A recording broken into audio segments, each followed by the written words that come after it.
Imagine a version of you who walks into any room and people feel it. They relax a little. They speak more gently. They trust you without quite knowing why. Not because you're loud, not because you're impressive, but because there is something steady about you. Calm, clear, kind. Buddhist teachers would say that kind of presence isn't an accident. It's the natural fragrance of a mind that has been trained. Tonight, we're going to sink into 18 quiet Buddhist lessons that slowly build that kind of presence from the inside out. If you stay with this journey until the end, you'll notice something strange. These teachings don't just help you earn respect. They start to reshape what you even mean by respect in the first place. For now, just let your shoulders drop. Let your jaw unclench. Let your eyes grow a little heavier. And imagine that somewhere very old and very quiet, a bell is sounding once. The lesson begins there. There is a simple starting point. Buddhism calls it mindfulness. Not a complicated technique, not a special state, just this being here. Here with this breath, here with this feeling in your chest, here with these thoughts rising and fading like clouds. The mind usually lives in yesterday and tomorrow. It rewrites old arguments. It rehearses future victories and disasters. And in that constant movement, it becomes restless, sharp, and easily hurt. Mindfulness is the gentle rebellion against that habit. You sit, you breathe, you notice, in and out. You watch thoughts arrive, perform their little dramas, and dissolve. You watch emotions swell and then soften. You don't push them away. You don't chase them. You just see them clearly. Over time, something changes. You are no longer controlled by every impulse, every irritation, every anxious story. You become the one who sees. People feel that. They feel the difference between someone who reacts instantly and someone who pauses, breathes, and responds from a deeper place. Respect begins there, with the way you treat your own mind. From mindfulness, a second stream begins to flow. Compassion. The more clearly you see your own confusion, your own fears, your own pain, the easier it becomes to see it in others. You start to notice the tightness around someone's eyes, the way their voice trembles at the edges, the way anger is so often a clumsy disguise for hurt. Buddhism doesn't ask you to be a hero. It simply asks you to let your heart stay open. A kind word when it would be easier to be quiet. A moment of patience when it would be easier to snap. A small act of help when it would be easier to walk away. These gestures look small from the outside. Inside they are enormous. People rarely remember the details of our opinions, but they remember very clearly how safe they felt around us, how seen, how unjudged. Respect grows in that safety, in the quiet knowledge you could have hurt me with your words. You didn't. You chose kindness instead. Mindfulness and compassion together reveal a third truth. Everything is changing. Buddhism calls it impermanence. The breath you just took is gone. The thought you had 10 seconds ago has dissolved. The feeling you woke up with this morning has already shifted. Relationships change, bodies age, fortunes rise and fall. We usually resist this. We cling to what feels good.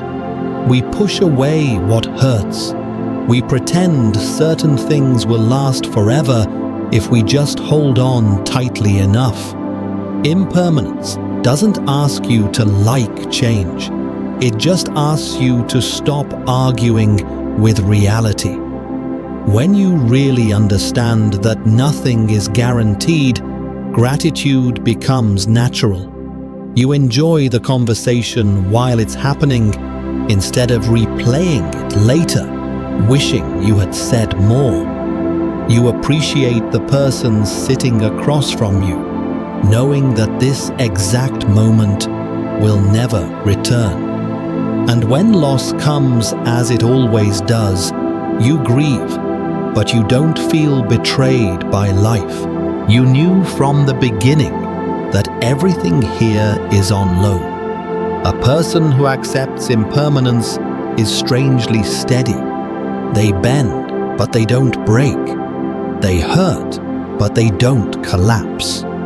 Others see that. In a world terrified of change, someone who can breathe through it earns a deep, quiet respect. Out of impermanence grows another teaching: non-attachment. This doesn't mean coldness. It doesn't mean you stop caring. It means you love without chains. You still work hard. You still dream. You still try. But you are not owned by outcomes. If the project succeeds, you're grateful. If it falls apart, you learn. You don't build your entire self-worth on the result. You enjoy good things without needing to possess them forever. You hold relationships with open hands, not clenched fists. People who cling become controlling. They try to bend everything and everyone to their expectations. Respect withers under that weight.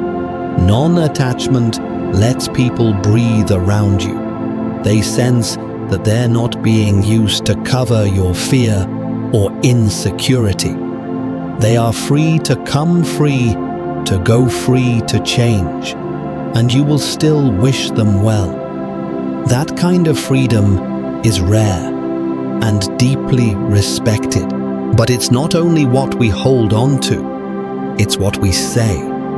Buddhism gives a simple filter-right speech. Before you speak, you can ask, is it true? Is it kind? Is it helpful? Is it the right time? Most conversations would become much lighter if even one of those questions were honored. You don't have to create your honesty with cruelty. You don't have to avoid difficult truths out of fear. Right speech is the middle path, clear without being sharp, gentle without being fake. You notice when gossip is trying to pull you in. You notice when you're about to say something just to win, just to hurt, just to feel superior. And you stop. You breathe. You choose different words. Over weeks and months, people learn something important about you. They learn that their name is safe in your mouth, that you won't use their secrets as weapons, that your compliments are not manipulation. Trust builds. Where trust builds, respect follows. All of this requires a certain power. Not the power to control others, the power to wait. Patience. Life doesn't follow our schedule. People do not heal at the pace we wish. Our own habits crumble slower than we want. Impatience pushes. It criticizes. It shouts. Why aren't you already different? Patience sits beside what is uncomfortable and stays, breath by breath, day by day. A patient person can listen to a long, messy story without rushing to fix it. They can endure their own uncertainty without grabbing onto the first distraction. In moments of crisis, that calm is priceless. Others look to the one who is not panicking, the one who can still think, the one who can still care. That is the power of patience. It doesn't glitter, but in real life, it is one of the most respected strengths a human being can have. Gratitude begins to grow from this ground, not as a forced exercise, not as a performance, as a natural response to seeing clearly. You start to notice the 1,000 invisible hands that support each day, the people who grew your food, the stranger who held the door when your arms were full, the friend who texted at just the right time. You feel grateful for the body that still carries you, even if it aches, for the mind that can still learn, even if it's tired.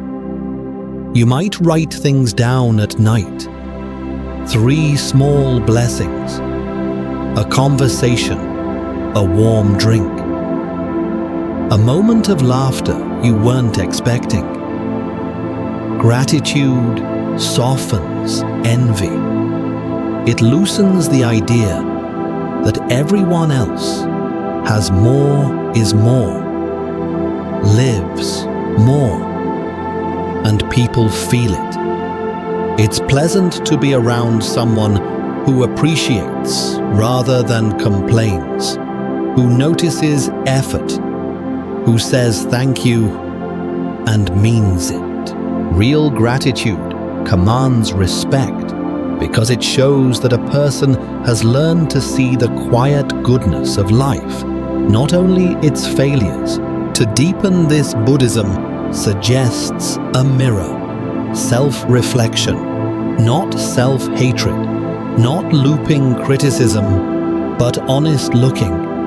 You might ask yourself in the quiet of the evening, where did I act from fear today? Where did I act from love?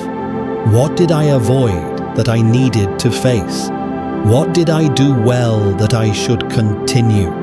You watch your own patterns like a curious scientist. You notice how the same situations trigger the same reactions. You trace them back. This is how blind spots become visible. This is how old stories loosen. People who refuse to look at themselves end up repeating harm. They blame everyone else. They never change. People who reflect and then actually adjust are rare. Over time, others recognize that you don't cling to being right. You would rather be truthful than perfect. You can say, I was wrong. You can say, I'm learning. That humility is quietly impressive. It tells the world this person is safe to grow with. Humility itself is another teaching. Buddhism never asks you to pretend you're small. It simply asks you to remember that you're not the center of the universe. You have strengths. You have gifts. But so does everyone else. The humble person doesn't need to dominate the conversation. They can let someone else shine. They can celebrate another's success without feeling diminished. When they share knowledge, it's to be helpful, not to display superiority. When they receive praise, they accept it, but they know it's only part of the story. Humility makes collaboration possible. It makes apology possible. It makes learning possible. Arrogance blocks all three. In the long run, people trust the humble more than the proud. Because humility signals reality contact, it says, I know my limits. I know I can be wrong. I know I need others. There is deep respect in that honesty. Buddhism also looks at the way you earn your living. Right livelihood. This isn't a demand for a perfect job. It's an invitation to ask, does my work harm or help? Does it align with my values, or does it quietly wound them every day? You might not be able to change careers overnight, but you can bring honesty, fairness, and care into whatever work you do now. You can refuse to deceive customers.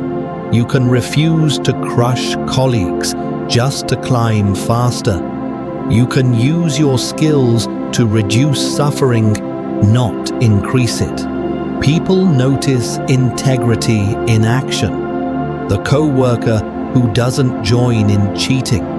The colleague who refuses to throw someone under the bus. The leader who takes responsibility when things go wrong.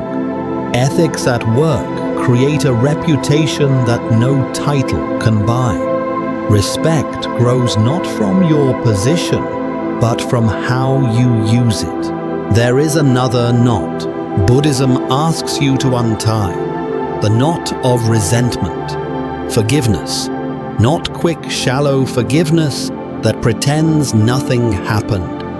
Real forgiveness that looks directly at the wound and says, yes, this hurt me, and I won't carry it forever. You start with yourself. You look at old mistakes, and instead of stabbing yourself again and again with them, you learn from them. You accept that past you was doing the best they could with the awareness they had. Now you know more, so you act differently. Then gently you extend that lens outward. You see that others are also caught in their own ignorance, fear, and pain. That doesn't make their actions okay. It simply explains them. Forgiveness is the choice to stop letting the past poison the present, to stop rehearsing what they did and start focusing on who you're becoming. A person who can forgive is not weak. They are strong enough to put the burden down. That strength, the strength to let go instead of endlessly retaliating, is deeply respected. Linked to gratitude is another quiet jewel. Contentment. In a world addicted to more contentment, is almost rebellious. It doesn't mean you never change your life. It doesn't mean you accept abuse or injustice. It means you stop believing that happiness is always one achievement away, one purchase away, one relationship away. You begin to enjoy the life you actually have, even as you gently improve it. You declutter your space. You declutter your schedule. You make room for what really matters. Oist. Connection, meaningful work, simple joys.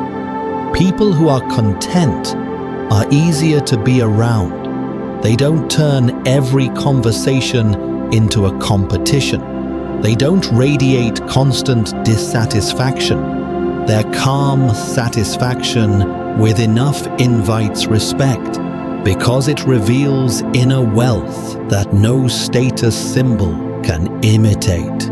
From contentment flows generosity. Once you stop clinging so tightly to what is mine, it becomes natural to share. You share time. You share attention. You share resources when you can. It might be a small donation. It might be staying up late to listen to a friend. It might be teaching someone a skill they could never pay you back for. Generosity shifts the center of gravity outward. The lens widens.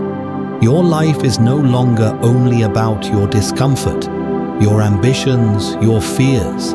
It becomes about how you can ease the suffering around you, even a little. People remember generosity for a long, long time.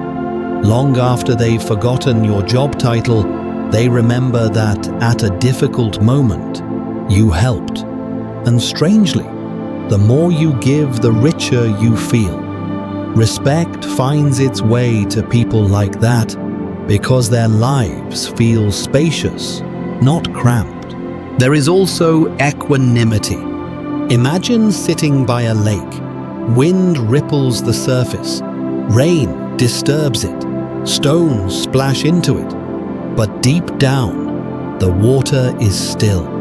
Equanimity is that depth in you, the part that doesn't vanish every time something goes wrong. It doesn't mean you stop feeling. You still know joy and sorrow, anger and delight. But you are not thrown as far by each wave. You see that praise and blame both pass. Gain and loss both pass. Health and sickness both pass. From that understanding, a certain steadiness appears in your voice, your decisions, your face. In a crisis, people instinctively look for the most equanimous person in the room. Someone who feels but doesn't drown. Someone who can act without being blinded by panic. That kind of presence doesn't shout. It doesn't need to. Respect moves toward it on its own. When all these lessons begin to weave together, something like inner peace becomes possible. Not a perfect, unbroken calm. Not a fantasy life with no problems. Inner peace in Buddhism is much more ordinary. It's the deep knowing that whatever happens, you have a way to meet it. You know how to breathe. You know how to pause before you speak. You know how to reflect, apologize, and repair. You know when to hold on and when to let go. You don't need life to be easy, to be okay. That kind of peace changes your energy. You are no longer constantly demanding that the world fix your discomfort. You carry your own medicine. People are drawn to that. They feel nourished around you, safe, and they respect the unseen work it took to become that way, even if they never know the details. Buddhism even reaches into the simple act of buying and consuming. Mindful consumption. You begin to ask, what am I feeding my body? What am I feeding my mind? Food, media, conversation, habits. You start to notice which things leave you clear and which leave you numb and agitated. You reduce what harms. You choose more of what heals. You care how your choices affect the planet. You care how your pleasures affect other beings. This care shows in the way you shop, the way you scroll, the way you spend your free time. In a culture of distraction and waste, someone who consumes with awareness stands out. Respect grows not only from your inner state, but from the footprint you leave behind you. Kindness runs through all of this, like a thread. Not dramatic movie-style kindness, just consistent gentleness in 1,000 small moments. You greet the cashier with eye contact. You speak to service workers with as much respect as to your boss. You accept that everyone you meet is carrying something heavy that you'll never see. Kindness doesn't always look soft. Sometimes it's the courage to tell a hard truth with a soft voice. Sometimes it's setting a boundary that protects both people from future resentment. But at its heart, kindness is the decision again and again. I will not add more unnecessary pain to this moment. Even when you are tired, even when you are afraid, over time, kindness becomes your default. People can feel that they are safe from your cruelty. That matters more than we admit. We deeply respect those who choose kindness when they could have chosen domination. And finally, there is the way you treat yourself. Self-compassion. Buddhism knows that if you train your kindness only outward, but speak to yourself with hatred, something will eventually fracture. So you begin to watch your inner voice. You notice how often it calls you names you would never use on a stranger. You notice how often it predicts your failure. How often it says, "Of course you messed it up. That's just who you are." And gently you stop believing it. You talk to yourself the way a wise friend would. Honest but not cruel. Encouraging but not fake. You allow rest. You allow imperfection.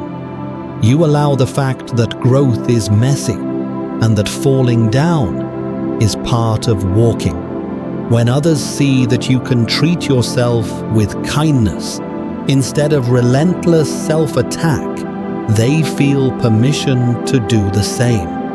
Self-compassion doesn't make you selfish. It makes you whole.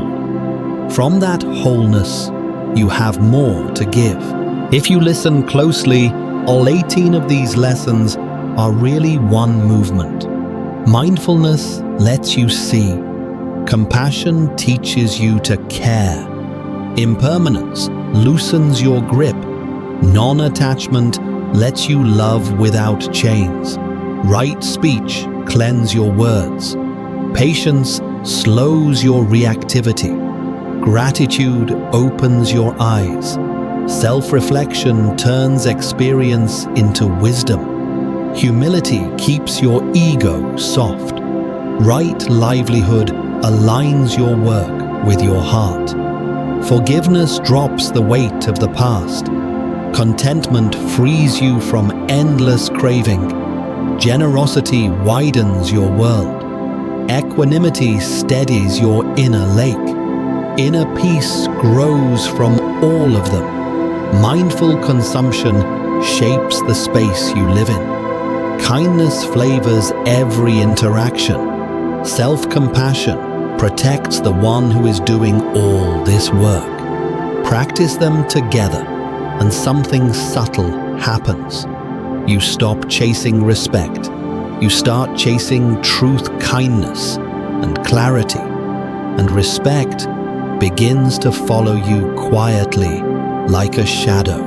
As this lesson settles, notice your breath again, in and out. You don't have to become all of this at once. Choose one small practice to carry into tomorrow. A single kinder phrase to yourself. One deeper breath before you speak. One moment of gratitude before you sleep. The path is long, but you are already on it. Every gentle step reshapes the way you move through the world.